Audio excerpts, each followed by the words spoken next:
I'm Neil, and in this video, I'm going to be teaching you guys today the first step to growing money. We have all likely, at one point in our lives, made an excuse, saying things like, it's easy for him to say, it's easy for her to say, they already are rich. Well, I'm going to prove to you today that you can still be in high school, living in your parents' basement, and be able to gain wealth.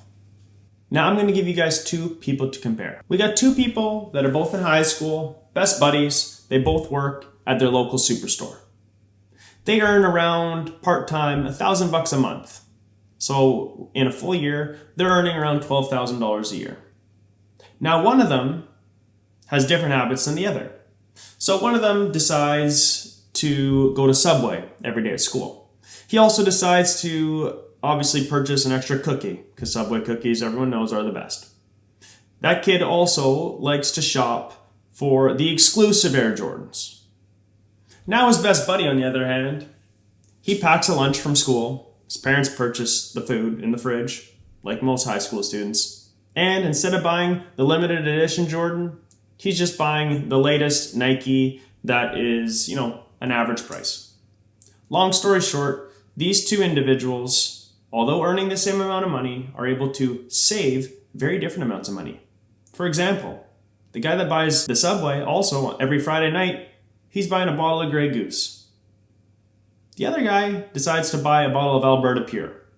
So same drink, having the same amount of fun, likely not remembering their night, but one of them is spending more than the other. Therefore, the other is actually able to save more.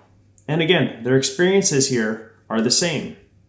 The one guy's dummying Subway cookies, the other's polishing cookies that his mom makes. That's the difference.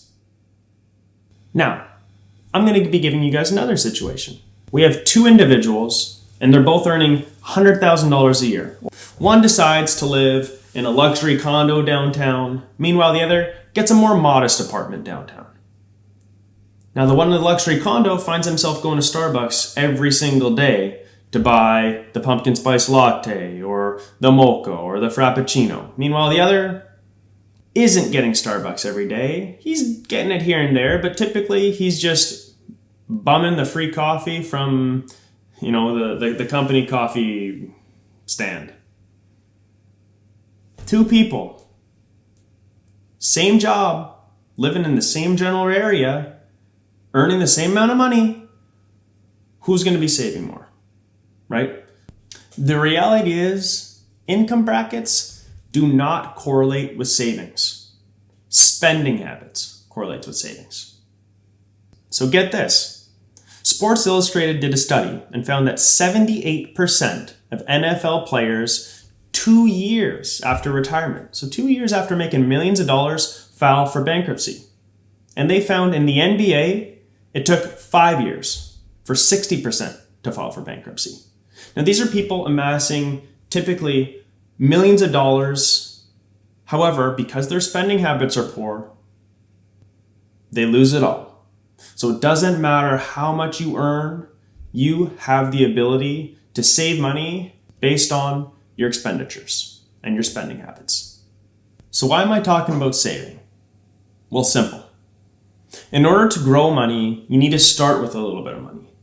Now, that little bit of money doesn't need to be massive. It can be a small amount of money.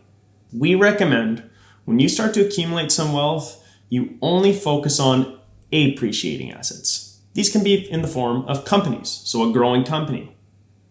Now, you invest in a company typically via stocks, or you just trust, say, the American economy, the European economy, Japanese economy. You might put money into an ETF. Again, these are appreciating assets. Real estate is another one. Now, I don't love to bring up real estate when we talk about appreciating assets, but typically over the long run, real estate value does increase. So we'll consider it an appreciating asset. However, unlike stocks, with real estate comes essentially negative dividends. So you've got to pay property insurance. You got to pay taxes, maintenance. So there's definitely some expenses that come with owning real estate that don't come with owning stocks or ETFs or potentially Pokemon cards. I don't know if you guys have been following, but those have been flying in prices lately. But we're going to stick on this channel probably to stocks. Please tune in next week. My colleague Gavin from Behind the Money is going to talk to you guys about why diversification is bad. Yeah, you heard that right. All right, check you guys later. Please hit the like button, subscribe button, click the bell, ring the bell. And by the way, it's November. This is Movember. Come December, you guys won't be seeing this, so enjoy it while you can.